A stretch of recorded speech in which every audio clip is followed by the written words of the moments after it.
You're listening to Made of More with Laura O'Donoghue, proudly sponsored by Empower Fitness Carlow. Train with world-class coaches and join classes built for lifelong results. Get stronger, feel better, be empowered. Find us on Instagram at Empower Fitness Carlow. Hi, it's Laura O'Donoghue and welcome back to Made of More. If you're tuning in for the first time, this podcast is all about strength we discover when life doesn't exactly go to plan. Each week, I chat with people who have taken their struggles and turned them into something stronger. This season of Made of More is sponsored by Empower Fitness in Carlow. Train with world-class coaches, join classes built for lifelong results, get stronger, feel better, be empowered. Find them on Instagram at Empower Fitness Carlow. So, let's dive in. This is Made of More. Today on the podcast, we've got Mark O'Reilly, someone who's turned a really tough past into an incredible, inspiring story. Mark has come through addiction, homelessness, mental health struggles, and in the last 16 months since coming off methadone, he's completely changed his life. He has earned qualifications in health-related fitness and addiction studies, completed the Boxing Clever program, and co-founded FAB Boxing, where he now helps others in recovery and works with kids in Finglas on prevention and motivation. I'm really excited for you to hear his story. Mark, welcome. Thanks for having me. You're very welcome. I was so excited for this conversation and this chat. I'm sure this is probably the girliest couch. Welcome to the couch. It's a lovely couch. I've been on worse. It's quite comfortable, isn't it? It is indeed, yeah. Really. You have such an amazing story to tell us, and I absolutely cannot wait to dive into it. What I want to start with first is maybe if you could take me back a little bit. So back before addiction started, what life looked like back then? I actually had my counsellor go through this with me there a couple of months ago. So I was born in South Africa originally. Okay. Yeah, okay. I thought it's amazing, okay. Yeah, so I was born in South Africa to two Irish parents in Pretoria. And it was pretty rough over there. My father, he was a psychopath, so he did a lot of horrible things to my mother, to myself. And my mother brought me over here then when I was 6 on the run. Like, it wasn't her first attempt to get me out of there, but it was her last, and she got me out. So that's how I ended up over here. Okay. Yeah, so that's the start. I don't think I was expecting that, Mark. That is, a lot of people don't. That's absolutely, do you remember a lot from that time? You don't forget this stuff. No, because it really does create who you are, as in your later life. You do have to deal with it. Yeah. 100%. Yeah. Like, it's just, he was.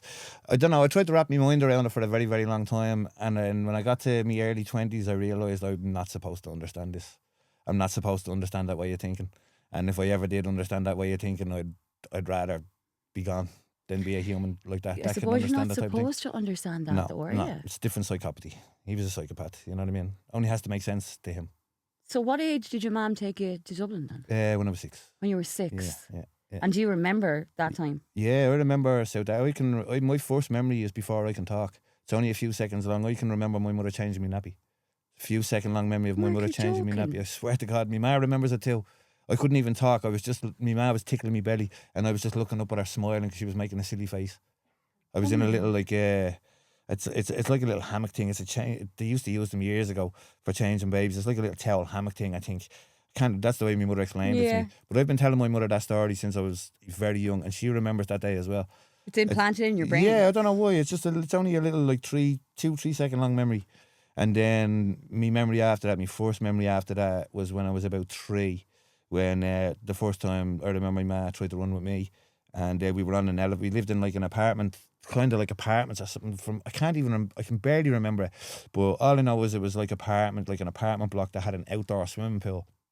And we were running down. We were in the car. We were down the corridor, and my ma had me in the elevator, and the elevator doors were closing. My ma was holding me, and I just see my dad's hairy arm come. I just see my dad's hairy arm come through the door, come through the elevator door as it was closing, and he just pulled it open and just grabbed my mother by the top of the head and dragged her out. And I hit the ground, and I just watched her being dragged by the hair back up the corridor into the bedroom, into the flat, and the flat closed.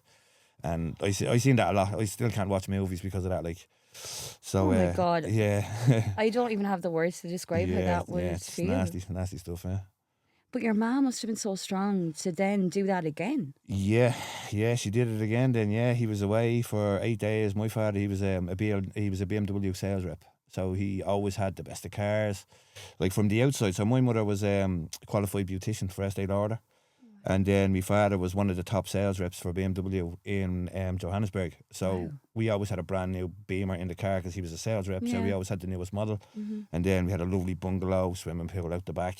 You know what I mean? It looked perfect from the outside. But once that door closed, it was a different story. And then I remember my mother having to, use the makeup, like, because she'd have to, have for her job, but she'd be covering black eyes and all, and you know what I mean, like, and stuff like that going into work. And he did a few nasty things to me as well. I remember he hammered a nail into my finger when I was 5 in front of his friends, just showing off for the crack, like right there. See that little scar there? Oh my God, yeah. Yeah, he just, with his mates, pulled me into a shed. They were all drinking in, I think it was our back garden or one of his friends' back. It was someone's back garden. But just dragged me into the shed and all of them were standing there, and he just put my finger down and one of them held it, and he just got a nail and a hammer and went bang, and then pulled it out with the pliers, and they all just stood there laughing.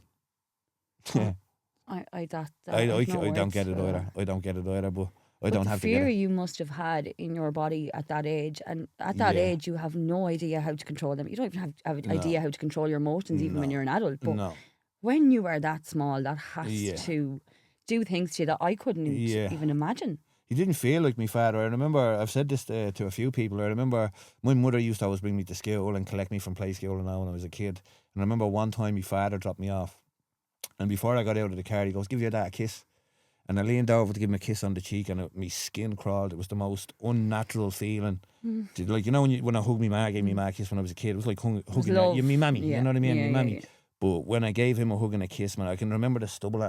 He was just after having a shave, and I could still feel the bit of stubble. Like, it just made me skin crawl. It was so uncomfortable, like so uncomfortable. And I remember I called him Mark once as well instead of Dad, and he picked me up and threw me in the swimming pool.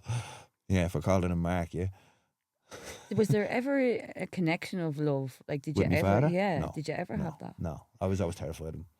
I always seen him hurting my mother, and I love my mother so.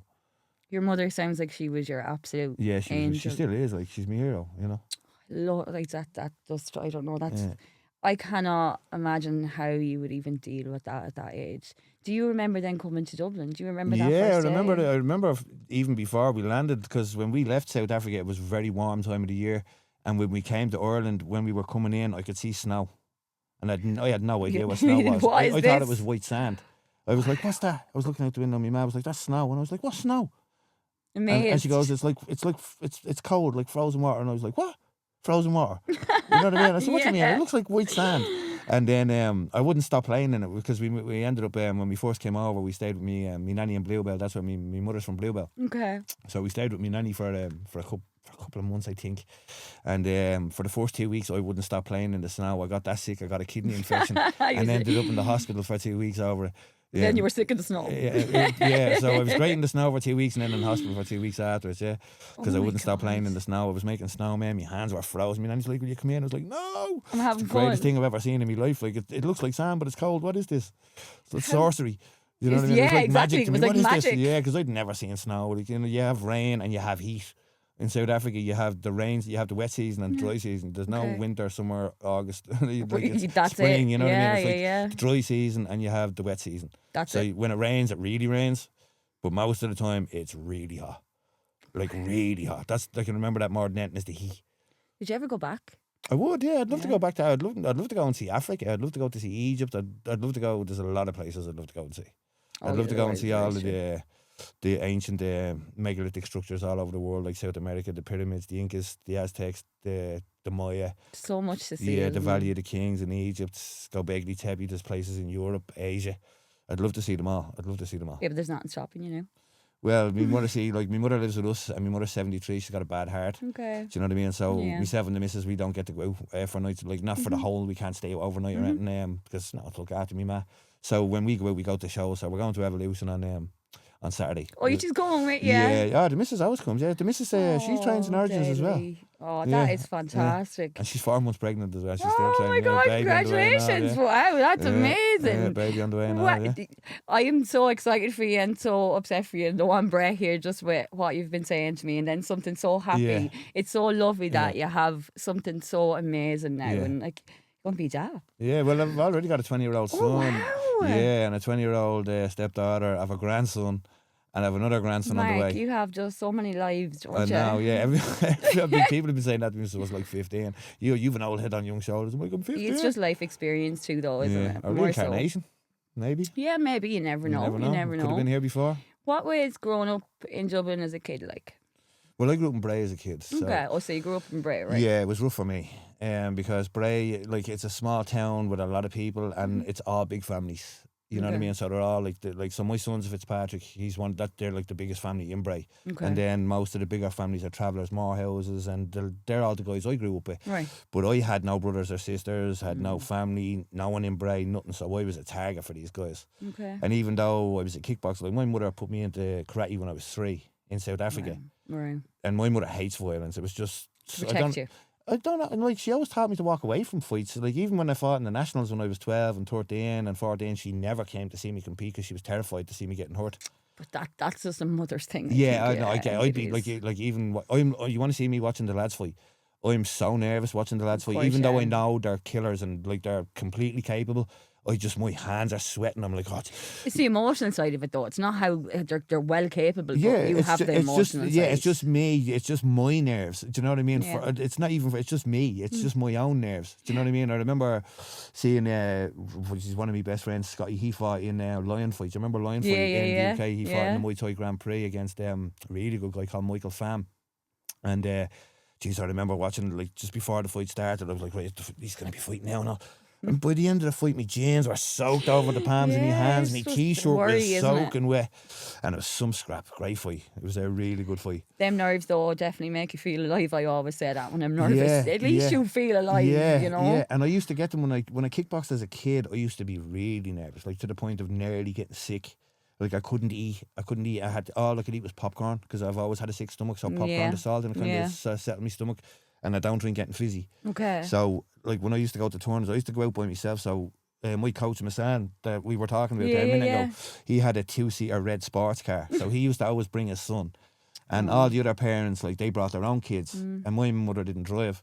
So, I used to get the dart from Bray to Tara Street Dart Station, get off and walk onto to the keys to the bus conductors with the flyer with the address on it and go, here, listen, I'm going to, and my gym bag, listen, I'm going to a kickboxing tournament. Well, how do I get to here? And they'd be like, yeah, listen, you need to go down there and get this bus, like to go to Orgram Street or whatever, because that's where they used to do the trials for the Irish team in a church hall beside a church on Orgram Street. So I used to go out and just compete out, and then they used to do the best of the best, which they still do that. They still do the best of the best. They used to do that in Tala. In the National Basketball Arena in the late 90s. I was actually, I actually that's remember. where I fought out there 4 times, and it was always in Tala. Yeah, they used to do it twice a year, I think. Massive days, though. Like, they're massive shows. But when I was younger, I remember the big trophies went to all of the kids doing the katas. And the formations. The fighters got medals and little small trophies. Yeah, this is true. But the big fancy ones went. It's not fair. That's because all the parents are there, and they don't want all the posh parents are there. They don't want the kids fighting, but they want them to look like they've got black belts and all. So that's they get it's hilarious. Like it's brilliant. In school, how was that in school? I got bullied in school. I hated school. Yeah, I left school when I was 15. I didn't even let people know I was a kickboxer in school because I was afraid that they'd want to fight me more. Okay, yeah, that's so interesting. So I was a national champion kickboxer that wouldn't fight back against people that couldn't fight in school. I get that though. When you're in the martial art world, I understand that. Yeah, see, when you get bullied for so long as well, you don't have any confidence. Like confidence on the mats or in a ring with a referee and a rule set, it's different. But when you're in a classroom with kids that, especially when you come over from South Africa and you're trying to explain to other 6-year-old kids that you're African and you're white. Mm-hmm. Do you know what I mean? They're like, how 100%. You're African? You're not black. I'm like, yeah, but my parents are white. Yeah. Do you know what I mean? But it's just hard, yeah. So like, and then I had the South African accent. I'd only started learning English because I spoke Afrikaans fluently before I spoke English. That's amazing. Yeah. So I only learned English when I was around 4. So when I came over here, I had like, it sounded like a posh English accent, but it's a South African accent. Right. So I got bullied just for that. Yeah, that alone. Yeah, and then for having no dad was another one. Yeah. Just because I didn't have a dad, you know what I mean? So I got bullied for that for years. I think Irish kids had no understanding of that at all. We were never taught to that way at all. As an Irish kid growing up, I know in my house we did not communicate about feelings and stuff. No. And I changed that, when I was a kid. I'm the same now. Well, Communication is it's key. so important. Yeah. It doesn't matter if you have all the money in the world. Yeah.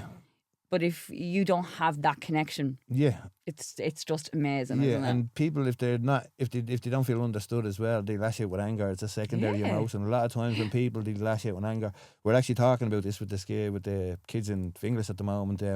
We're going over the 7 deadly sins with them and how to deal with emotions without having to use alcohol. Because with Aaron now, who was the other co, my business partner, Aaron McCann, who founded FAB Boxing with me, the two of us are in recovery. Okay. But we're on completely different ends. So he worked in the corporate world. He managed a massive successful restaurant for 11 years. He was the general manager. He had his own business in Canada, which he drank and sniffed away and gambled away. But like, so he's that end, you know what I mean? Then I was the homeless heroin addict on the streets, sticking needles in my arms and stuff like that. So the fact that the two of us like connected out of everyone that I've been around, and his father was a prison officer in all the prisons I was in, and I don't know if we knew each other, but it's just like you never would out of everyone that I know that's in recovery, you'd have never paired. No one would have guessed that they'd have paired us off really to build a business, and it's because of we're so different but so similar. You work though. That makes it work so well because he has his strengths when it comes to the corporate world dealing, because we're going to be dealing with corporates. Do you know what I mean? And then I have my strengths of dealing with people in addiction and people that come from the streets. Do you know what I mean? So he can connect with some and I can connect with some. Yeah, but it isn't having both of them just magic? That's what I mean. So it's like yin and yang, the two of us together. Like I genuinely believe there's no stopping the two of us when the two of us together. I love hearing your motivation in your voice. It's just so empowering. Yeah. I love that. It's amazing. Okay, when we're going back to school, where did you feel like things started to go wrong? When I first got here. Yeah, I don't remember any pleasant times in school or any good memories in school, anything. I didn't like it myself. I won't lie. It was not a thing that I was ever good at. It wasn't that I wasn't good at it. I was always very intelligent. I just, when I was young, I got bullied, and then, it was more in, when you go to primary school and you're in 2nd, 3rd, 4th, 5th and 6th class. Yeah. So I started, smoking hash when I was 11, started drinking when I was, 12 at home because my ma's fella smoked and they drank. So, when I was in 5th or 6th class, I was already dabbling, smoking hash, do you know what I mean? And because it's kind of what you've seen, maybe, yeah. And then the arguments at home were keeping me up all night as well. And my mum, her boyfriend that moved in when I was 12, he beat the brakes off of me for years. So I'd be going into school after not sleeping because they were arguing, or he'd had to be better than me, or he'd just come in at 3 in the morning and just put my stereo on full blast because he wanted to listen to music, and I'd have school the next morning. So I'd have no homework done. I'd go into school the next morning shattered, and they'd be like, "Have you got your homework?" And I'd be looking at them going, do I look like I have homework? And they'd write down to the principal's office. Do you know what I mean? So, and then into secondary school, same thing. I think I did homework twice. I lasted until 2 weeks into 3rd year. And I think I did homework twice in the whole 2 years I was there. And that was only from my history teacher because I liked history. Oh my Never God. did homework. Never done it. I was always exhausted. I never done anything in school. Do you know what I mean? When I'd done exams, I was really good. Yeah. But when it came to actually in school, I was always falling asleep, hungover, tired. Do you know what I mean? Or after just getting a bit at home. And you didn't really have a good start at all, though, as in every part of your younger life, you were met with hard, I wouldn't change it, though. I wouldn't change it. It made you who you are today. Yeah, exactly. Yeah, I wouldn't be sitting here with you now if it wasn't for all of that. If I one know, thing but different had that's happened. an amazing thing to say after going through that as a young kid. It's so empowering. Yeah. It is what it is. You know what I mean? I'm not sitting here crying about it's not going to change it. You know? No, it's not, but I just think you only really know how to deal with these things when you have no choice. Nature, what is it they say? Necessity is the mother of invention. Yeah, it is. And it's what did you do with them emotions then? If you couldn't sleep, you know, you didn't have a stable home, and you were intelligent but you couldn't concentrate. How did you get through that then? Drugs. That was where it started. Yeah, drugs. So I started taking A's when I was 16, because I started playing the decks. Because I left school when I was 15, so I went to FOSS to do my NCVA, which is the junior cert equivalent. So I went there, and the lads, the older lads there, they started playing the decks, and I was listening to their music, and the first Lisa Lash's Hard House Euphoria Lisa just Lash's came out rock band. on tape. The Yeah. orange double cassette. I remember buying that in golden discs. I was like, oh, banged into my old Walkman. Remember the cassette Walkman, kids? You wouldn't remember these No, things. you would not remember it, right? Slap it in there and nearly break your finger pressing the button on the Yeah. thing. I remember going back on the bus, the second show and bass keep pumping came on. I was like, get up. Oh, or even recording, we had to press Yeah, Oh, you'd that like- was funny years ago. Hoping breaking the your radio fingers. DJ didn't say it, and so you got the whole song. Shut up, don't say anything. yeah, Do you know what I mean? yeah. This I'm is where the recording. shh. Do you know what I mean? I'm at the record. Oh, Jesus. You'd be all day trying to get the request in as well. Was music an escape for you? Yeah, as when you were younger? that was my 'Cause meditation. It was for me too. Yeah, playing It the decks. speaks to you, doesn't it? See, when I played the decks, I didn't think about anything except for mixing. Yeah. Because I beat mix, so like there's no like, it's not like a radio DJ like or a disco DJ where they play a song and then it stops and then they put on the next one. Here's a tune coming now. I know, yeah. You mix them in like in a club. That was fantastic, though. Yeah, Like, so when I was the doing way- that, just concentrating on getting those two beats synced in, that's all I thought about. That was my meditation for years. I just go in, slap on the headphones, and just play my decks. That was my therapy for so long. I get that. Yeah, Music and I is still my do it today. I therapy. still do. Like I still have decks. I have 3 techniques. I I've seen put you in there. and your thing, and Yeah. and you're flat out, and I'm just like, I know that feeling because I Yeah. feel that feeling. Yeah, yeah. Like you want to see me years ago? I was mad. That's crazy. Yeah, especially with it. Like I'm mad now without them. I can only imagine what I was like. Jesus, man, I gave the bouncers an awful time. Not giving them sticker or anything. Like Yeah, just yeah, like 'cause I'd be yeah. on stills and all in the temple, like yeah. And like the main bouncer part would be coming over here. You fella, get down, you break your neck and all. And I'd be talking. to You them out wouldn't the be front about- thinking anything about breaking your neck. No, and look, if you tried to do it sober, I would have broke my neck. But for Yeah. somehow, because the chemical imbalance, if you want to call it that, kept me Yeah. balanced on the stool. I was surfing this thing like a pro. I was. You got used to that feeling, though, I'd imagine. Yeah. Like, was that when you started taking drugs? Was that your getaway in your head? Yeah. The first time I took an E, that was the first time I felt like when I was in a room and I didn't feel any hate or like I was in danger in any way. Everyone that was in the room was all like, "Oh yeah, man, I fucking love you. How long did Yeah, we we're go in back? good That buzz." ecstasy feeling, do you know what I mean?" Yeah. And once I felt that it was like a deeper connection to something that I hadn't had my whole life. Do you know what I mean? Do you ever feel like you're looking for depth? Yep. Do you know what I mean? Mm-hmm. And you can't find it in the people around you because everyone around you is putting on this facade or they're acting the Yeah, big they lad, can't be especially who when they you're are. young. Yeah. So I was looking for real depth and I couldn't get it. And drugs was the way I found it. It gave me a connection to something that I thought was real. Do you know what I mean? But it wasn't. It was and it wasn't. Okay. Does that make sense? No, I completely get that. Like yeah. it felt real and it kind of was. Do you know what I mean? But it wasn't at the same time. It was your coping mechanism, but it made things worse. Yeah, well, for that's you. what led to the bad times. You know what I mean? Like it didn't last long. How long did it, like, after ecstasy then, what Heroin. was next? Oh well, I took mushrooms, coke, speed, and all. Like when I think mushrooms was the first thing I took when I was about 15. After hash and drinking, like Yeah. I took mushrooms, and then I started going to the Point Depot to raves when I was 15.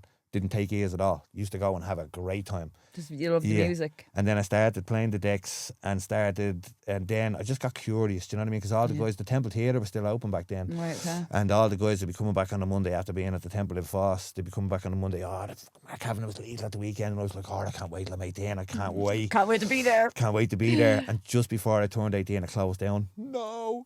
But it opened back up again for a year. Yes. Yeah, right. So straight to the crypt I went. And yeah, that was the best. That was the best nightclub I was ever in. But I was already on heroin at that stage. I started taking heroin when I was 17 to come down off the ears because I got really bad come downs after them because I took a lot of ears. Like, See, you did heroin to come down off ease. yeah, so the come down was so bad after a while. I was getting sick so much, like, and I'd seen other guys like that were smoking gear, and after 2 or 3 lines, they were fine. It was like they hadn't taken a thing; they were fresh out. And I was hanging around with an older guy, and like he'd been on heroin, he'd been injecting it for years before that, and he'd been at me for months. Listen, I did it myself. He didn't hold a gun to my head, but he'd been at me for months to smoke, and I said, no, I don't want anything to do with it. You know I don't. And in a moment of weakness, I crumbled. I'd after been getting sick. I'd after playing the decks out in Renwood at the lake in the woods. Mm. And I'd been there for like 2 days, and I was in the tent, hanging out of the tent, puking, just nothing even coming up out of me, just boil and blood. And I just turned to the lads, were like, why don't you just smoke a few lines? You'd be grand. They were grand. And I said, right, give me a few lines. And I smoked 3 lines, and grand. I was fine. I wasn't stoned, but I just felt warm. I didn't feel sick anymore. And then every time I took gears then for the come down was gear, and then just started taking gear without ears. And did you realise then you had a problem? Like, did no, you come of course to that not, realisation? no. When I started smoking gear, I didn't know you could get strung out smoking gear. I thought you had to be injecting it. There was also no education in that in our that was the system thing. either. So that was the thing back then. There was no awareness.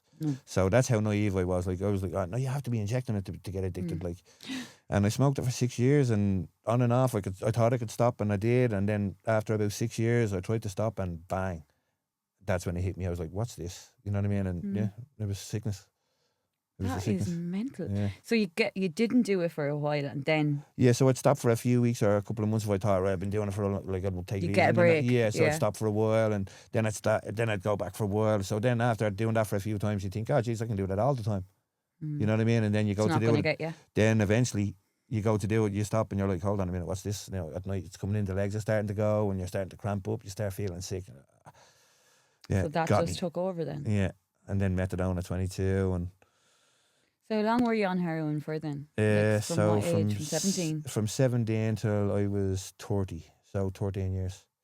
And then 17 years on methadone. And like, take me back to the earlier years of when you started. Like, your mum and your family, how was that situation? Like, did she know there was something really wrong? Well, see, like my mother had a partner. He was very abusive, you know. He drank a lot, like, and so like she had her own trouble. She had her own troubles as well, and like she knew I drank and smoked hash and took years and all. Like she knew that, but no, he didn't know. I didn't know. Like when I started getting to about 19, 20s, people started to realise, like, right, he's not the same. Like me son's mother, who I was with at the time, was like, "Are you taking heroin?" And like I was like, "No," and I denied it for a year or two, and then I finally, when I was 22, I was like, I've been smoking gear for the past 6 years. I'm strung out. I need help. And that's when I ended up on methadone. Probably the biggest mistake I ever made, going on methadone. But really? Yeah. Why was that? Methadone's so much worse. So much worse. Like, take me to that feeling if you can. Like, what? Describe it for me. Yeah, well, you don't really, like, you'd have to take a lot of methadone to get stoned. Well, not if you just start, a very small amount can kill you stone dead. 12 mils killed my girlfriend in 2008. She died in my lap. Well, she took her last breath in my lap and died on the floor right in front of me. She'd never taken heroin or methadone or anything like that in her life. She'd have to take one of those party pills the head shops used to sell. Oh my God! I She heard took one years of them. ago they were out. That's remember the stuff they used to sell, the powder, like it was meant to be synthetic cocaine or something. Yeah. Snowblow they call it. That's what got me on the needle. I was on methadone and everything before I touched the needle. I used to be terrified of needles, and now I'm terrified of them again. Full blown phobia. Even getting bloods done, I panic attacks, everything. Yeah, but I can completely get that. Yeah. That's like PTSD though, isn't it? Yeah, like, well, I do have that as well. Yeah. You can't. You think of all them times come back into your head. I'm imagining. I can't even look at them on the telly when someone's. I'm like, oh, it's like when I was a kid. I'd look at, it's the needles. No. Even when my son was born 20 years ago, like the epidural, like I was said to his ma, I am leaving the room for that. Like your sister can come in. If I see an epidural, I'll hit the ceiling. Never mind the floor. Like if I see a needle that long, I'm gonna drop dead. Do you know what I mean? I don't like them at all. But I had a nervous breakdown in 2010 and just started using needles. What was that first initial feeling like when that happened? When you started to use needle? The first time I used Snowblow, it blew the head off me. Like I couldn't believe that. Like that's what I expected heroin to be like. You know the way you see it in the movies when someone and they inject heroin and you just see them go woof. Yeah. That never happened to me with heroin. Because I'd been smoking it for so long maybe, and I'd already been on methadone. It gives you like that big... It gives you a warm feeling, but with Snowblow being such a powerful an upper, like it's a stimulant, like it's more powerful than cocaine. It's like, it's like putting rocket fuel into you, man. It's like, there's a few times I've done it and I thought my heart was going to explode. Like I was like, oh, that was too much, get sick. And then I was like, no, that was the right amount. But it was too much, like, do you know what I mean? I don't know how I'm still alive. Like, everyone says to me, how are you alive? Like, so they go then, like, how much would you do in a week then? How many times? Oh, well, I didn't do it every day. Like, so Okay. with the snow blow, I used to inject the powdered form. So it was like, it came out in powdered form as well and tablet form. So the tablet form was called the party pills. Right. And then they had the powdered form, and it came under different names because they kept banning it. It was coming over from China. So what they'd do is they'd rearrange the molecules, bring it under a different name, so it'd be legalised again for another few months, and then. But so that's people at 3 a.m. in Bray, like they'd be open, and you just go up at your 8 a.m., 8 a.m. there, just whatever you want, straight out the slot. Like the most dangerous drug they ever brought into the country, like way worse than cocaine, way worse than. Like when I was growing up, I was very much sheltered from that. I won't Yeah. lie. And it wasn't that I was brought up in this fantastic way. It was just I was out in the country. I was a Yeah. country girl. Yeah. So when I grew up, I would not have known about all these Yeah. different drugs, and which Yeah. was a great thing, obviously. But like I have my own demons, but I would have never have known about Yeah. like injecting and stuff like that in that way. Yeah. Well, I didn't know about it until I seen other people, you know what I mean? Like, I wasn't the first, you know what I mean? So I seen other people doing it, and, you know what I mean? I done it with my best mate. Well, yeah, I called him my brother, like, he died in January, that's him there, John Paul. Oh my God, I'm so sorry. Yeah, we were best friends for 25 years. So he's my brother. I don't like best friend is something like a teenager. I said, we're best friends. We were brothers, do you know How what I did mean? he die? Don't mind me asking. Overdose. He just got out of Kilmine after getting off methadone. He was on it for like 20-something years. Oh Yeah. my God. And he got out of Kilmine and went on one last session, and this is his last session, When was this? January 29th. Oh my God, I'm sorry. That's really after taking me back there. That's what the tattoo is for there. And then I have a big Nordic tattoo here, and the raven in the middle of it is for him. You know, it's divine protection, and raven is it's a Norse symbol of someone watching over you. And I'm sure he will always be watching over He you. is, I know Did he you is. always have each other's backs in that way? Yeah. Two of us did a lot of stuff together.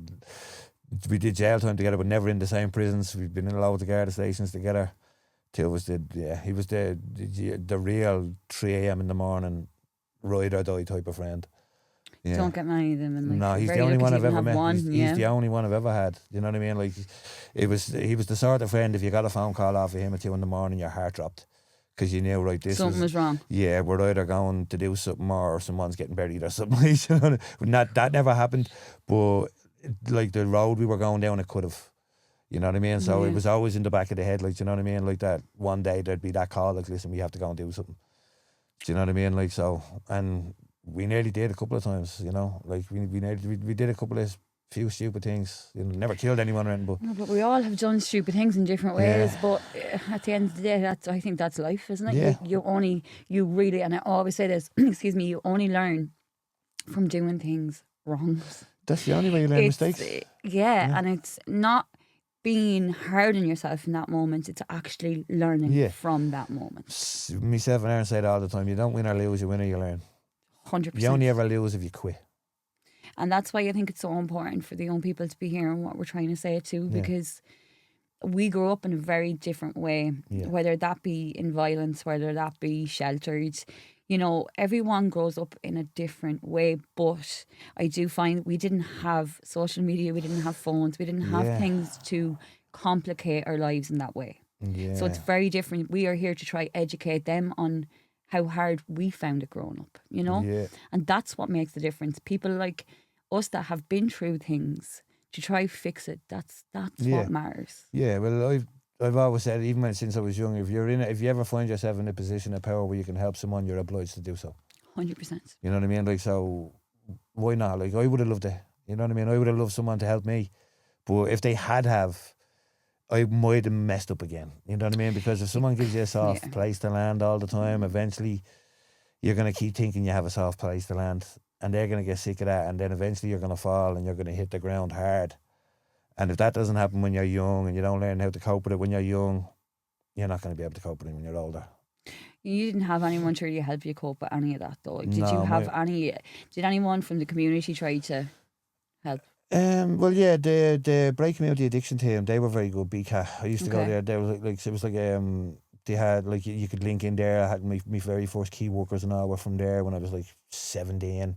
They were always very good, you know what I mean? But I've always had a thing about speaking with professionals, you know, because I've been to counsellors, I've been to psychotherapists and all, and a lot of them did me wrong, you know what I mean? A lot of them, they didn't do anything for me, you know what I mean? Or they just looked down on me and said, like, listen, yeah, what it is type of thing, you know, that kind But of... it's not what it is, though. That's what I mean, Yeah. you know, like, and even my mother ended up having to write a letter to the HSE because I went to see a psychologist because I was so suicidal. And even my mother was at the stage, she was like, well, you do need something, like, you do need Valium, you need something, because I can't keep watching you with it, like, Her heart must have been also breaking for you too, though, because Yeah. she's been so loving to you her whole life. Yeah, and she seen me try to commit suicide 2 or 3 times, like, I swallowed, like, I think, what did they say it was, like 50 or 60 paracetamol right in front of her, because I was drunk. God. Yeah, she dared me to do it because I'd been saying it for ages. She was like, come on, do it then. And she didn't think I would, like, and I just went straight down the mouth, and she just froze, like, she couldn't believe it. And then straight on the phone to an ambulance, I just ran out the door, went up to my best mate John, and I says, have you got a joint? I said, come on, I want to go for a joint with you. I says, I'm dying. He goes, what do you mean? I says, I'm after taking an overdose. I said, I just want to go for a joint before I die. He was like, what do you mean, like? And then he seen the ambulance, and I took off skidding because I seen the ambulance, and he's like, he's over here, what are you trying to chase me down and all? And Oh my God. Did you not just care? You didn't care? Oh, No, that's what I'm hearing, no. that you just didn't care. No, I just didn't want to be around at all. No. And it was when I was drunk. It was always an impulse thing. It wasn't like it was a planned thing. It was an impulse Drink thing. is always... Always, yeah. The thing that's legal is the demon. It's the it's the most sociable one, isn't it? You know, Yeah, that's the society we grew up in, though, That's too. the thing, When we were growing up, it was the pub. yeah. That the men were very regularly at the pub back then because Yeah. they hadn't, like, sport. When you went to sport years ago, where did you end up after the match? It was always The the pub, yeah. So I've said that for years. Like, you'd see a guy coming down the road at like 10 in the morning, and you'd be like, oh, there's Paddy. And he'd be coming back up at 5 o'clock in the day, absolutely fuckled, like, Yeah, absolutely yeah. twisted. It wasn't Bare, like, uncommon years ago. jeans open, like, just meh. And he'd be like, he's harmless, he just had a few drinks. But in the same breath, you could see a young fella walk past, and they could get a smell of weed out, and be like, you fucking junkie scumbag. Yeah. Do you know what I mean? Like, different standards are different level, the way they look at you. Yeah, that's what like, because it was so stigmatized. Like, when I was younger, like, if you were a heroin addict, your family hid you. Oh, You were put 100%. offside, like. Not that I know, but I can You were imagine put back offside. then. Like, my mother's family told her to put me out when I was 19, kick him out, he's a scumbag, get him out of there. So my mother put me out when I was 19, kicked me out. That's when I first started living on the streets in Dublin, when I was 19. So that's when you became homeless. Well, I started sofa surfing when I was 15 in my friends' houses and stuff because I was terrified of being at home because of my mate's boyfriend. Because, like, he didn't beat me all the time. So it would have been better if it was all the time. Because, do you know what I mean? Oh no, it's when is it gonna Yeah, happen? so he was great some of the time, and then he just, like, he was a drinker. So whatever, if he drank vodka or the Bavaria 8.6, he just snap. Do you know what I mean? It'd be for nothing. Like, it'd be for whatever made sense to him at the time.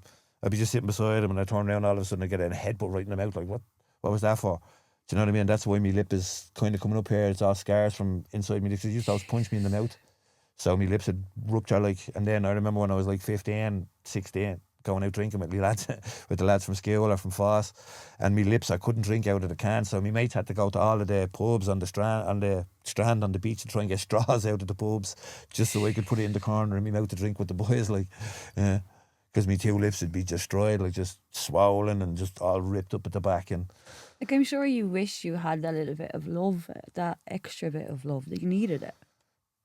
yeah, It just breaks my heart to think that you had to deal with that. That you don't deal with that. well, I'm still dealing with it.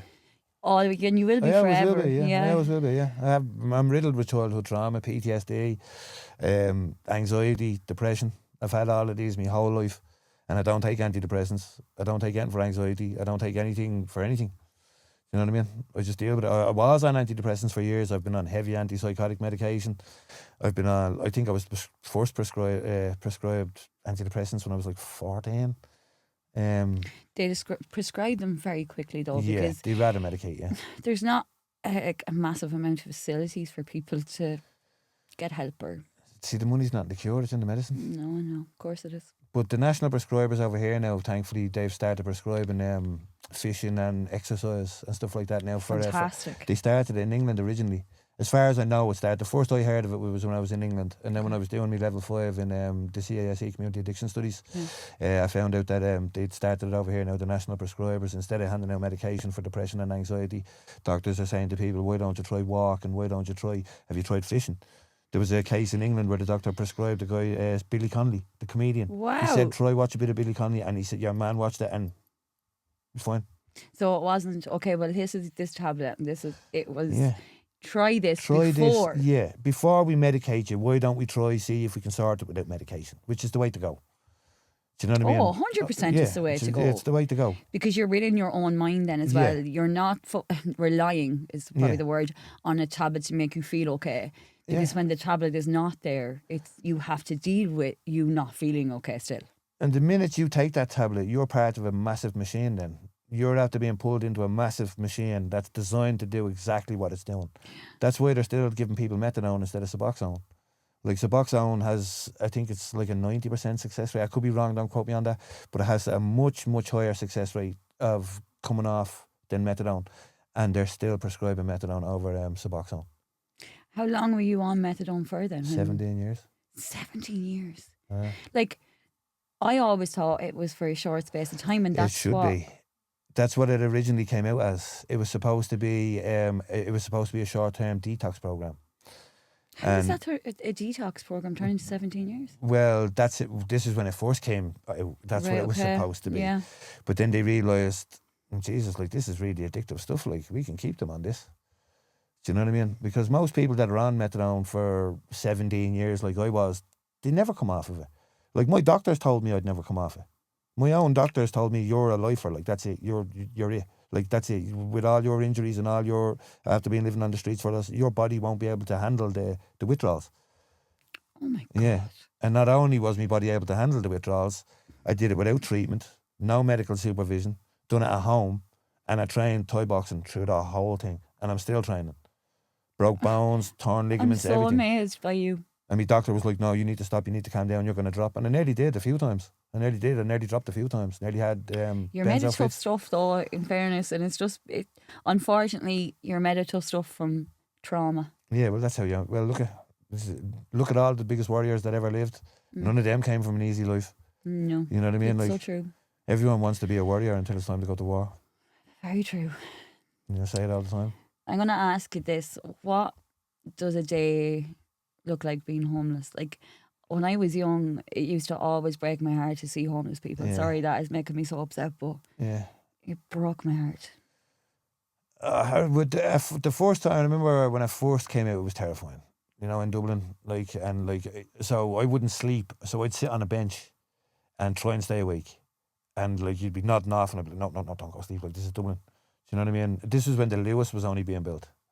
This is so So when the Lewis was first being built, you know where the Lewis pulls into Connolly Station and where the big springs come out to stop it from crashing into the wall. Yeah. You used to be able to get in behind that wall.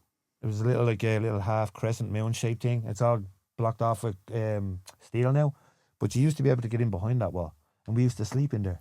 Oh my God! Yeah, we used to sleep in behind that wall because no one could see you, so you were blocked in from the wind and stuff. So we used to put our sleeping bags behind. You felt a little bit more secure. Yeah, and then there were still CCTV cameras there as well. So, like, it's safe to sleep under CCTV cameras. So, myself and the missus, when we were homeless, we slept on the platform at Connolly Station most of the time. But they used to come and jet wash us off at like 3 o'clock in the morning and stuff like that. Cleaning the Lewis lines. Like, even when I was in Dublin when I was a kid, and you'd look at kids on the street, or, you know, you'd be doing your Christmas shopping or something. And, like, you're so sheltered from that, being out in the country too. You don't see that. Yeah. Because you're not in the towns as much, or you wouldn't be in a city. And it used to just, I was so amazed at how life can have all these different people and different standards. It's not right, and all it used to in always the same kill me. place as well. We're all human. Yeah, and you've people coming out of the biggest fanciest shops and I don't shop in any of them. So just say like any expensive clothes shops in Dublin, and they're walking past people wrapped in a sleeping bag on the ground and literally looking down at them. Get a job. Yeah, but not all of them now. But that drives me absolutely. That hurts my soul. I used to get that a lot when I used to sit on the bridge. I don't know. It's not O'Connell Bridge. It's one just down from it near Tara Street. So do you remember just before the Celtic Tiger crashed? So when the just before the bankers destroyed the country, so all the bankers had crossed the bridge to go to the Central Bank of Ireland and come back on their lunch with their briefcases and their suits and all, and I'd be sitting there with my cup. You know what I mean? Any spare change for the homeless place? All right, thanks. Sorry to bother you. Even if they ignored me or said something rude, I'd say, all right, sorry to bother you. Just what's the point in engaging? Do you know what I mean? But it was always the guys in the suits with the briefcase. Do you know, get a job, yeah, boom. Get a job, yeah, boom. And then the Celtic Tiger crashed. And lo and behold, one after another, I started seeing these same bankers on the bridge, homeless. It just shows you not to look down on anyone, though. And do you know how long these guys lasted? Not very. Weeks, months. And they were thrown themselves into the liffey or hung themselves, or because they'd after coming from such a rich lifestyle, from having everything to having absolutely nothing overnight. And that's that's extremely hard to deal with. That's why I said it's better when you're young. It's better to learn learn young, build that resilience as a young man, you know, and carry that into your older life. But if you have a sheltered life, and then all of a sudden in your mid-20s, mid-30s, all of a sudden your whole life gets turned upside down and you're thrown out in the street with nothing. Yeah, you have no way of understanding of that. Most people can't even cook for themselves.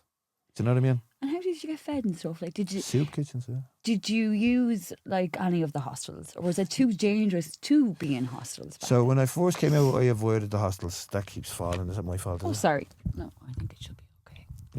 But so when I first came out here, I was It was the night bus used to go around.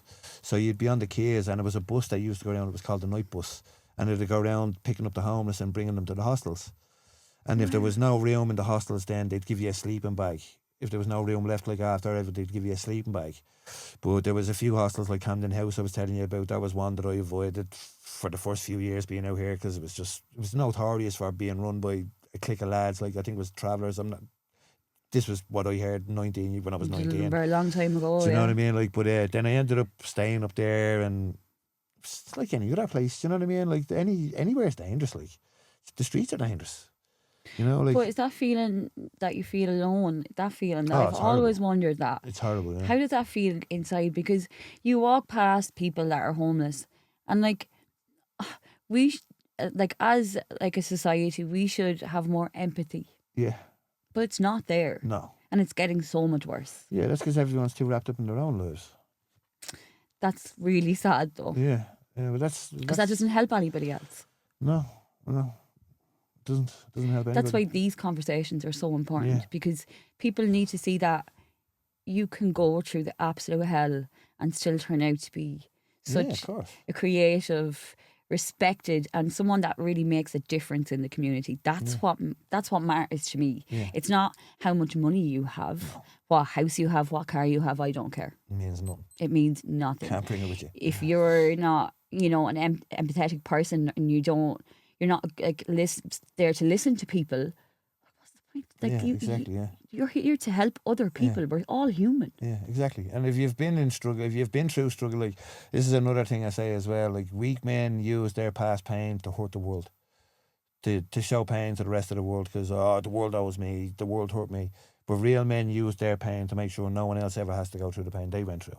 Did you ever think that about yourself? Because it would be okay to, like, why me? Why? Oh, all the time. Did when I was get younger. this Oh, life? yeah, Jesus. When I was a kid, man, I used to think, Jesus. Do you know what I used to always say? If it wasn't for bad luck, I'd have no luck at all. Well, I've heard that many a time when I was growing up. And do you know what? Do you know what that brought me? More bad luck. Yeah. Because that was the energy I was putting out. And your way of thinking to yourself. That's what I'm saying. So the minute I stopped thinking like that, and I was like, look, it is what it is. Like, you know what I mean? Like, the world doesn't care about me. Like, if there is a God, like, I do believe there is, I'm not religious. Like, I'd be. You think there's a higher power I'm up very there. spiritual. I'm more pagan. Like, I'm not religious, but I believe that there is, like, a higher power that we aren't supposed to even comprehend. But I look at it like nature. Like, it doesn't care about us. Do you know what I mean? Like, it cares about balance and imbalance. So if something shifts too far one way, it corrects it. Yeah. And it's as simple as that. I get that. That's a It's good as way simple to. as that. Yeah. It's as simple as that. That's the way I look at it. So you were homeless for how long, did you say? 14 years on and off. 14 years on and off. Yeah. That, I can't understand that in my head. Yeah, I spent 10 years on the Of streets, feeling that alone, and that you didn't have a place of your own for that long. Like, that must take some toll on you as a person. Yeah, you get used to it. Unfortunately, you get used to it. You know, you just resign your life to it. You think that this is it. After so many years of it, like if you're sitting on the streets, like, and you're near your 30s and you've been there since you were 19, the last thing going through your head is like, what if I go for a job interview in the morning and get a job as a bank manager? It's the last Do you know thing what I in your mean? head. Like, yeah. do you know, like What was in your head then? the next €20 for the next bag of gear, not waking up sick in the morning. That was all that was in your head. That was it. And making sure I didn't sleep too heavy. Because I've been set on fire in my sleep. I've been. Oh my God. Yeah. I was saying my sleeping bag was set on fire one night. Yeah, I was asleep and I don't know. Your nervous system must have always been on fight or flight. Oh, I still am. Yeah, well, I have post-acute withdrawal from being on methadone for being on methadone for so long. So I still have withdrawals. Like, my armpits are soaking from cold sweats. I don't sleep. I have chronic insomnia, and my bones are still sore. I still get nausea. The only difference is I can eat. Yeah. It's not as bad as when I was doing the methadone detox. Don't get me wrong. It's not as bad, but it's still there. And some people never recover. It takes, they say, 18 to 36 months for it to completely leave your body after being on it for so long. And you were on it for so long too that it had to It's completely harmed you in rewired my ways body. like that. It's completely rewired my body. Yeah. Ever since I came off methadone, I've realised like the injuries I've been picking up. Like, cause when you're like, you know, like it's such a powerful painkiller that you'd have injuries and you wouldn't even know. Like this tumour I was telling you about in my spine, I've had this for about 8 or 9 years. And I was getting a stabbing pain in my thigh here. And I said it to my doctor during the methadone detox, and she goes, "Oh, that's nerve pain from the from the methadone." Oh my God. Yeah. And when I said that to the neurosurgeon, he was like, "Come again?" He said, "What the fuck has that got to do with methadone?" He said, "It does attack your nervous system." He said, "It does." He said, "But that's from that tumour in your spine." You know what I mean? He said, "That's exactly what's causing that." And that's okay. That's not. Oh yeah, no. anything- So like I've seen him twice. It's not grown. I have to get another. So I've had 2 MRIs. I had the first one, which found I actually went for an MRI to find out why I had sciatica in my left leg, and and they found a tumour on the right that had been causing the stabbing pain in this leg for years. That I thought was just methadone, and I had my legs broken in years ago as well with a baseball bat over a drug day. And my elbow dislocated and my Did whole you have body many smashed up. of much of that? Like, Oh did yeah, you... I've been smashed up with a baseball bat twice. I've had a pistol smashed off my head, a gun put to my head. I've been stabbed in the face. Mark, I'm just here going, oh my God. Yeah. Well, when I got my legs broken, well, one leg broken and all the ligaments and muscles and all in my back, arms, this elbow was dislocated. That was over a good few thousand. I'm not going to say what year it was, but it was years ago. Well over 10 years ago. And then 2 years later, I got my head smashed in with a baseball bat and stabbed by a guy, and he gave me 4 skull fractures, which I super glued. I didn't even go to the hospital, I super glued them. Oh, And he gorilla stabbed glued. me. Yeah, super glued that. So I nearly tore the top of my thumb off in the gym 2 weeks ago when I super glued that. Because my father sewed his own finger there when I was younger as well. I was looking at it, I think he cut his finger off a bulb, and he sat down with the needle and thread, and I was like, That's something I do. are you That's actually something serious? I do. Yeah, I pulled all my own teeth as well. I'm terrified of the dentist. My shoulder comes out all the time, and I just pull it up straight back in. Yeah. You've definitely made a difference, stuff. I'm sorry now. Even in the Thai boxing gym origins, like the boys think I'm sick, like, because I remember I dislocated my big toe, tech sparring with one of the bigger guys, and Risto, he's an absolute gent. He's such a good fighter, and we tech spar with no shin pads. We don't check it. It's just no gloves, no, just tech sparring. And I tried an inside trip, and my toe smashed across the base of his shin, and I thought it just cracked. Broke. Right, no, it dislocated. So the round ended in anyway, and I just looked down and I seen the top of my toe was bent, and I was like, hold on a minute. You didn't just go. So I went over and I sat down, and my whole foot started shaking. I was like, Oh my God. hold on a minute, is that what I think it is? And I just grabbed the top of my foot. It wasn't all the way out, but I just grabbed the top of my foot, and it just went, and I went, oh, it was out. And my mate Sam O'Connor goes, what's wrong with you? And I said, I dislocated my toe. And he must have thought, I don't know. When I got home, and anyway, I went in, got dressed, cycled home. Do you know what I mean? After popping it back in, cycled on home. And I put a picture of me toe all swollen and black later on that night. And Sam, me mate Sam O'Connor, he was there, like, and he commented, he goes, Jesus Christ. And I was like, what did you think I was messing? He goes, no. He said, I heard you scream. He said, if you scream, we know there's something wrong with you. Like, you're used to the pain. Unfortunately, it's a terrible thing to say, but you are, both mentally and physically. Yeah, physical pain, it's I can deal with physical pain a lot better than I can deal with the mental stuff. Yeah, I understand that too, though. I think mentally is more draining than anything. Than physically, it's physical, but mentally, you can never understand it yourself, and your mind can be very. You can't escape it either. No, you can't. Physical pain ends. It does, and then the scar grows. That's it. Yeah, it's gone. heals. But the scars in your brain, like that whole sticks and stones, that thing, that's the biggest crock. It's the biggest lie. You know what I mean? It is, unfortunately, isn't it? It's true, unless it depends on who is saying the things about you. Like, 99% of people could call me anything they want, and it wouldn't affect me in the slightest. But if someone that means something to me, one of my kids, my family, if me Thai boxing coach Paul Kelly said something to me that he was disappointed or something like that, that would cut deeper than that's because you respect. Yeah, that's like, do you know what I mean? That would cut deeper than any blade would ever cut. Do you know what I mean? To know that I disappointed someone that I look up to, or someone that had faith in me, or something like, you know, like something like that. Yeah, of course. So that would cut deeper to me than any knife or anything could ever. You know what I mean?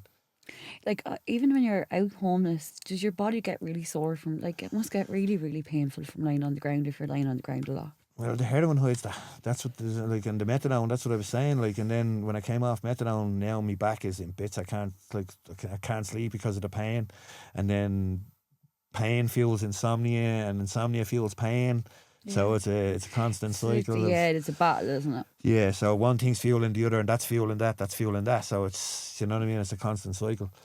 Did you ever think recovery was possible for you? No, I didn't think I'd live past 30. I had a couple of weeks left in me before I met Cathy.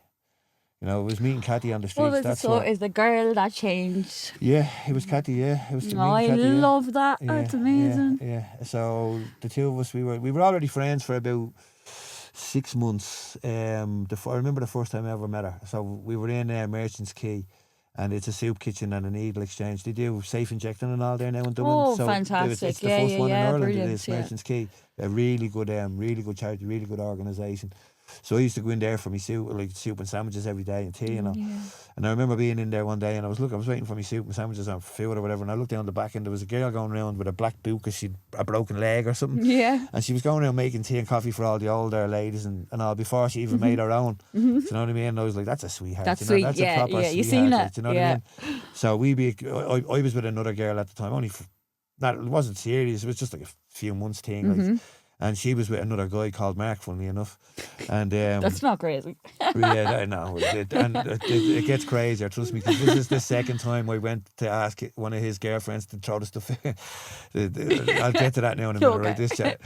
So this, like, he's a sausage, right? But, like, he treated her like dirt. Like, he didn't deserve her, so I was happy to take her off his hands. Do you know what I mean? Because she deserved better. But we were friends. Like, so I met her, and so we were friends. But because she was with him and I was with someone else, like, we never even considered it. But I broke up with it. Me and the girl that I was with broke up, and she was still with her man. But it was 4 days. It was the 25th of November, 4 days after my 29th birthday. And I was sitting in the Arch and Temple Bar. That's where I used to sit in the Arch and Temple Bar if I wasn't on the bridge. Okay, you had your spot. Yeah, I had me. Oh yeah, everyone has their own spots. Yeah, I can imagine. So I was sitting there freezing, it was, and she went to walk past, and I just seen her coming up the stairs like soaking. It was lashing rain, and I just wrapped the sleeping bag around her and I got her a cup of coffee. I was like, "What's wrong with you? What are you doing out this time by yourself?" Like, I said, "Where are you staying?" And she goes, I'm not staying anywhere. I'm out by myself. I said, "No, you're not." Was she homeless? Yeah. She was a heroin addict, and she was homeless as well. But she was staying in his, so technically she wasn't homeless. She had somewhere to stay. Her out. No, he kicked her out. He kicked her out for the night. So, because he was a scumbag. Like, he kicked her out for the night. So he left her and roaming the streets, a woman by herself in Dublin, roaming the streets. Like, so I said, "You're not staying by yourself. It's too dangerous." I said, "You can stay with me and we'll figure out what you're going to do tomorrow." So we ended up bedding down, and anyway, and she was telling me about him. I'd never met him. Well, I had met him once before that, but I didn't really know him. So I was like, "This is the same fella that another girl was with her." I said, "He's a tick, that fella, isn't he?" I said, "What are you doing with him? Like, if you don't mind me asking." I said, "Why are you with him if he treats you that way?" I said, we both knew we liked each other, but like, because we were both in relationships, like we didn't say. So I just said to her, I said, why don't you break up with him tomorrow? I'll go up with you. I said, tell him you want your dole card and you want your clothes. I'll go up with you and tell him you're done and you're with me now. And was that it? The next morning, I went up, and this was my second time, because a guy I used to hang around with before that got with a girl that was with him, and he had her dole card and her clothes too. Oh, God. And he wouldn't give them back. So I went up around with her. I said, he won't give them back, will he not? I said, well, come on, I'll go around with you. So bang, bang, bang, he looks out and there's me. I said, she wants her clothes and she wants her dole card. Oh my God, that was And then she gets with one of my friends, and then a year or so later, bang, bang, bang on the door again. There's me with his next girlfriend again. She wants her clothes and she wants her things. And he's like, who is this fella, man? Do you know what I mean? Like, Oh my God, Mark. Yeah. It was just one of those things. It's funny, isn't it? How long are you together now then? 12 years. 12 years. Yeah, Oh my 12 God, years. what a not a lovely story, but what a story to have. Yeah. She's amazing. She's amazing. I'd be lost without her. She's your light. She's everything. She's everything. Like, she's me man's full-time caregiver. Like, everyone thinks I had it rough. They haven't a clue. Like, they think I'm the strong one. They haven't got a clue. I don't think many kids these days know what it was like in that way, and I'm sure there's a lot of young kids and families going through a lot of these things right now. Yeah. Thankfully, there is a lot more organisations to help people. But what gap did you see when you were homeless and you were in addiction that still is not filled in this country? Well, that's that's a good question, actually. So that's why myself and Aaron started FAB Boxing. So you do boxing class now, isn't it? So FAB Boxing, it stands for Fighting Addiction Boxing. Oh my God! Yeah, I so love Fighting it. Addiction Boxing, that's what it Yes. stands for. And funnily Sorry, enough, your mic keeps I falling just, there. But funnily enough, like 99% of the people that do our classes we're never on drugs. Yeah, it's mad. No, I get that. It's the feel. The minute I am a personal trainer and my client actually, brought your name up, the minute I searched you up, Mark, I seen happiness straight away. That's what it's the dancing. It's That's the what music. it's the music and the dancing. That's what no one else is doing. And you. That's a very important part. Yeah, and Aaron, yeah. I haven't even spoke to Yeah. Aaron. I can only imagine you two together, how well you work. We're nuts. Yeah, but you need to be. You The need to two be of us not. are crazy, but the two of us are mental. Yeah, if anyone ever seen our text exchanges, we'd be put into white coats straight away. Like me and all of our friends, all we do is slag each other. Like it's our love language. That's such your thing. It's our love language. Yeah, like it's the same with me head coach Paul Kelly, me friend Doyle are from the gym. Everyone, like if my head coach ever turned around and told me he loved me, I'd be like, you're dying. Do you know what I mean? No, but I actually do get that. Are you dying? Yeah, do you know what I mean? Like, yeah. 'cause, he calls me Mick. He knows my name is Mark. You know? Did FAB Boxing, you started with Aaron, your friend Aaron. Yeah. Did Aaron have any addiction problems or? Yeah, so he was a drinker and Okay. a cocaine user. Okay. Yeah, so that's where His own demons. Yeah, so with him, he started drinking when he was 14, like, for because he was shy, he had no confidence, like most young men, you know what I mean? When they're going out to the underage discos and they're starting to hang around with they don't know what girls to and say. they don't know what to Yeah. say, they have no confidence, and then you get handed a nagging and you drink that, and all of a sudden, boom, King Confidence. Dingaling shows up, you know what I mean? And then when the liquid confidence is gone or the chemical confidence is gone, you're back to being that little shy shell again, except you've got a hangover now. So that's what we're trying to teach the kids in the schools, is how You go into school. Oh, so Sorry, we started in our first school in Finglas called Owen. So we're Love doing it. so we're doing the 4th, 5th year and leaving set deployed kids for an after school program. So we do that every Tuesday. We do 3 classes. So we do an hour of boxing, like box fit with them, Yeah. and then we do a half an hour up in the class talking about how to deal with emotions growing up, and then like talking about just like my story and Aaron's story, going over the 7 deadly sins, just giving them coping mechanisms to just so they don't have to It's go. not just speaking to them, you're actually giving them tools to Yeah, use. And that's important. So Coping important. skills. Coping skills. Yeah. Coping skills. The other things like that aren't out there as such. Do you know what I mean? Because They're not so easily found, aren't they? Not? yeah. So that's the thing. Like, and so it started out with us working with people it started out for people in recovery, basically, you know what I mean? Well, for anyone, but aimed to help people in recovery. And recovery doesn't mean from drugs. That's something I want to say off the bat. I hate when people say recovery, it's from drugs. But if they seen someone going into one of those recovery rooms with the saunas and the ice baths and all, they It's wouldn't. recovery, isn't it? They would, they'd be like, oh, they're going into a sauna. But if someone else mentions recovery, they're like, oh, you were a drug addict. Yeah. No, recovery can be, it's a holistic thing. It can be depression, anxiety, recovery can... We're not educated injury. enough though to know this. That, you know, Yeah. you are always taught, because drugs are so bad, and which they are, Yeah. but there's people behind that. It's not just the chemical. It's No, a living, breathing human. Yeah. It's You know? like no one's like, I've never ever heard of anyone that just woke up one day and said, do you know what's a great idea? I'm going to get addicted to heroin. No one. You know what I mean? No Like, one wanted that. No, everyone thinks the exact same thing. It won't get me. It's not going to get me. I'm smarter than that. I'm smarter than that. I'm smarter than that. But you're not. You're just not smarter than that. No. So you started FAB Boxing, and then you started talking to kids in Finglas school. Yeah, so now we're working on prevention. It's like so the cure was working with the people that are in recovery, that are after coming out with treatment, or That's really important, is it? After treatment, to have something of there. course, yeah, you geez, know? that's really important. So that's why they have aftercare programs put in place for the likes of residential treatments like Kilmine and stuff. They'll have like a 2-year aftercare program where you link in and you still do meetings and stuff like that. Okay.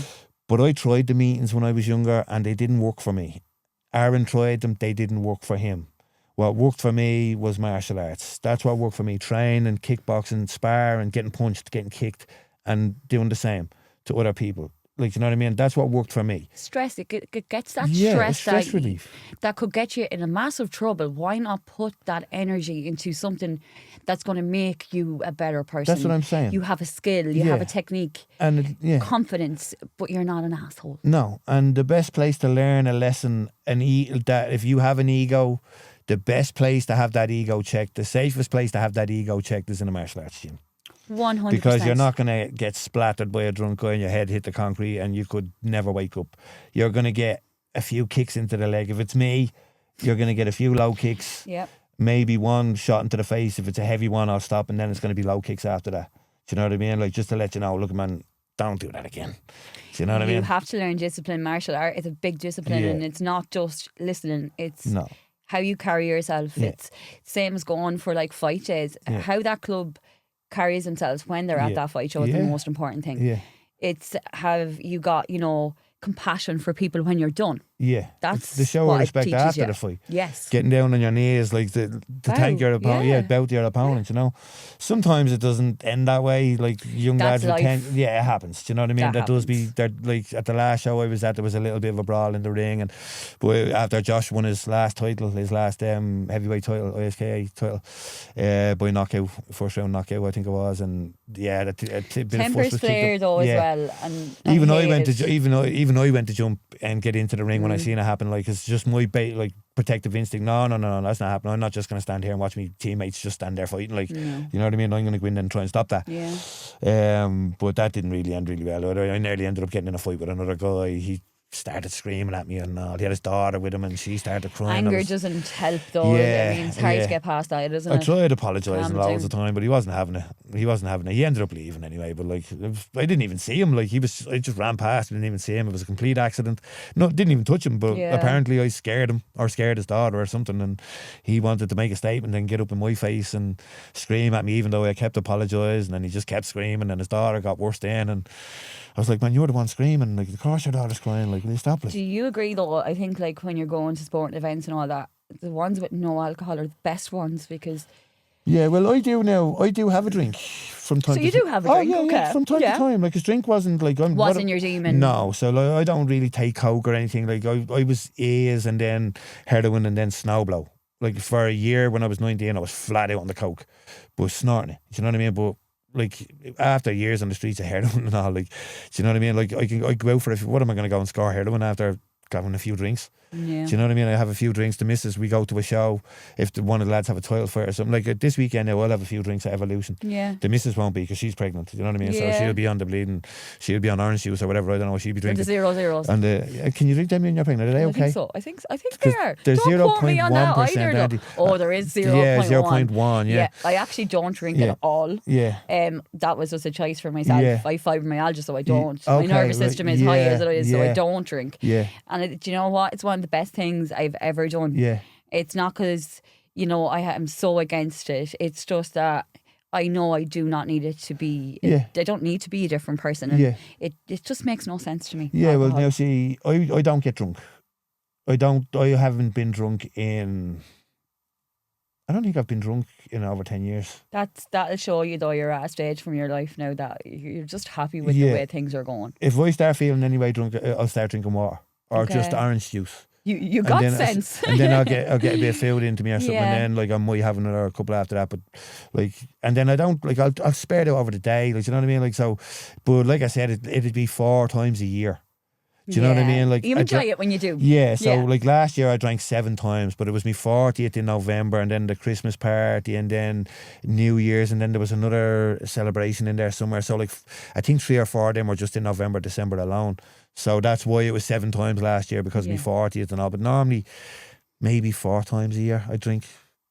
Do you know? Are you happy in life now where you are? Yeah, of course I Are you am. proud? Because yeah, I hope very, you're yeah. extremely Yeah, proud I of am. yourself. I'm very proud, yeah, very proud. Like, I think you're after coming through life with so much that you've learned, but you've come with grace because you're putting your experiences of that, what happened to you from very small age, going the whole way up, and now you're helping people that are struggling, maybe not with the same thing, but maybe worse. Yeah, exactly. Well, there's always people. I've seen a lot worse off than me, you know. And like, that's what I've listened to Stephen, and that was a lot for me because I was so sheltered from all that. I didn't understand, so much how deep that is, and it's so deep. Yeah. I am just in awe of you that you're sitting here now and doing all these things to help others. Yeah, of course. You know? Yeah. And But that's what make a I've always loved, difference. helping people. That's something I've always loved. I've always You're a loved people helping person. people. Yeah, I was always a people pleaser when I was a kid, but then I had to kind of, you know what I mean, like start pleasing myself and I stop think trying though, to fit in all the you time. grow up with like a childhood that's hard. You try to please people Yeah, because you wanted anyway. to fit in and be a part of Yeah, something. exactly. But then I just realised, look, who cares? Do you know what I Just mean? who cares? I It's did my not- own yeah. things. You know, it was always me and John. Do you know what I mean? And then I've always been. You're always going to have John by your side. Ah, of course, though. yes. Always. He's everywhere on He's you, everywhere. but do you he's know in what I your mean? heart. He's It's the in my most heart. important thing. I don't know what. Oh, don't worry. It's okay. It's fine. Didn't even know there was a glass of water there. Sorry about that. But can I ask a question? Yeah. And I know everyone kind of has a different way of thinking. When I say being made of more, what does that mean to you? What does being made of more mean after having all that in your life? Being married, yeah, that's a good question, actually. Well, everyone says they're built different, don't they? You know? Yeah, but other people's experiences shape who they are as a person. And after getting through everything you are, there's something so special about you. What is that thing that makes you get through that? It's just a dog. I'm just a dog. Like, I just don't give up. I've no quit in me. I've never had quit in me. I just won't quit. If I want something, like, I'll chew my way through a mountain to get to it. And it's as simple as that, or I'll die trying. If you had someone speak to you when you were at your darkest days, and if there's people's light is getting darker and darker, and they don't see it getting brighter, if you had someone say something to you when you were going through all that, what words would have helped you? Because some people can't get any help, and some people haven't got the funds to get help straight away. Yeah. What would you say to someone that, is going through that? Believe in yourself. Don't So be so true. hard on yourself. Because when you're in that situation, like, I was the same. You beat yourself up for every little mistake you make. Listen, there's enough people out there that are willing to beat you up in the world. Oh, they'll trample on you. Oh, yeah, man. I've seen people that would step over a dead body to pick up €2. I know. And they're rich. You know what I mean? Yeah, no. Do you know what that I mean? says a lot, though, But they're doesn't it? morally bankrupt. You know what I mean? Do you know, when I was just looking through some of your videos, what really stuck out to me, and I really want to say this before we wrap it up, is if you have a home, go home. Yeah. That made me cry, and I'll tell you why. It's so true. If you have people that love you, that are worried about you, and you are out on the street, and all they want for you is to come home, to get help, that touched me so much because I understood what you meant.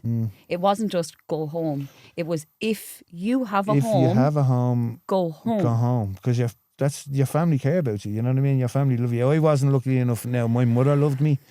But you still had your mother, though. You had someone. Well, my mother kicked me out when I was 19 because she didn't know how to deal with me anymore. You know what I mean? So me and my mother didn't have a great relationship for a long time. We were very volatile. We're good now. Yes. But for a long time, we didn't talk. We didn't, like, I was completely It outcast wasn't from always the family. rosy. Oh no, No. she's far from it. No, very, very volatile. The both of us, more so me, because I was so angry and I was drunk, and do you know what I mean? Like just slashing out. You're at the stage of your life now where she can be so proud of you, though. Well, and she lives with us that's- now, There yeah, you because go, so though. like, because my mum got sick a few years back, Oh, so I'm she's sorry. been no, but it's like But at she's least she has 73 two now. people to absolutely love her and take so care of she her. lives with us now, and her 2 dogs are with us now as well, and The whole family. yeah, the whole family, all of us together now, yeah. We are going to wrap this up with a music question. All right. This is my This should thing, be right? Because interesting. music is, this will be Right. very interesting for you. Right. So it's called Then, Now and Always, okay? Okay. So then being when you were younger, what was your favourite song? Now and then your forever favourite song of your whole life. So we'll start Oh. with the younger you. What is your favourite song when you were young that you can remember? Jeez, there's so many. This of them. has to be like, let me Like, think. Nikolai, Ready to Flow. I remember when I was 10, I got My daughter's Dance favourite 94. song, It Ready was to actually made Flow. in Bray, that was. Nikolai made that Mr. Spring studio when Mr. Spring was with Mark Kavanagh. Oh my God. On the Dargan Road, yeah. On the Dargan Road. It's on the Red Records recording sleeve. It's the sleeve of the That is record at the crazy. bottom. I have it on my wall at home, yeah. What a song to be your Yeah, then. Like, Nikolai, yeah. oh. Nikolai, Ready to Flow. What about now? This is going to be hard. Now is hard. Because all the good music was sure it's good. One of my all-time favourites is Planet E-Team Guru. Savage. There's a few different mixes of that. Guru Josh did another one called Infinity. It's the same thing, just a different beat. So what is your beat? Is it house? Is it EDM? What is it? Is it trance? Old mix? school hard trance, old school house trance, Yeah. hard house. Yeah, you're like me. You Yeah, just love all that. multi-genre. Like, so, like, But have you got a big music library? Because I'm only that one. No, well, no. 'Cause, like, considering I've been playing the decks for as long as Yeah, I have, it's you'd think I'd have thousands, but because I've been homeless for so long, my records have been robbed 4 or 5 times over, like hundreds at a time. And the only thing I still have from when I was 19 is my Technics. Wow. Yeah, it's my You still Technics. have them, I still though? have them. I still have the Technics, yeah. What would be your always and forever song? Probably still, even though it's not my favourite song anymore, probably still Planet E-Team Guru, because it was John's favourite song as well. Oh. Yeah, the two of us, we was mad over on Brayhead listening to that the whole time. But that's one of them. Or maybe Media, 7 Signs of Life. That's another. Wow. That's another really, Yes. another really good tune. Or Aqualoop, Twilight. I could be here all day. You could be here Raindrops. all day, couldn't you? Yeah, Raindrops. There's another one. I think we could actually talk all day. This could go into like a 6-part series Yeah. of. Well, we'll have to of do one having with a Aaron now as combos. well. Get him down. I would absolutely get love the two of to us be down and do Aaron. a. Mark, it has do a been FAB an Boxing one. absolute pleasure to having- have thank- you on my yeah, couch. thank you for having me. I wish I could talk to you so much longer because we have a lot we could have talked about there. Yeah. But I hope people get some help from just listening to you and listening to your experiences. And I really, really hope that, things always keep well for you and that your recovery is always going to be a good one. Yeah. Well, I'm 10 years now, so I'm a year off. Well, 16 months off methadone and 10 years and 4 That's a months off heroin. long So time, Mark. I am Yeah. so proud of you Yeah, and I so- wish you the best of yeah. luck. Thank you very much. You're very, very welcome. Just a shout out that this season's Made of More is sponsored by Empower Fitness in Carlow. Train with world-class coaches and join classes built for lifelong results. Get stronger, feel better, be empowered. Find them on Instagram at Empower Fitness Carlow. That's a wrap for today. Mark, I appreciate you sharing your story, and to everyone tuning in, thank you for listening and see you in the next episode.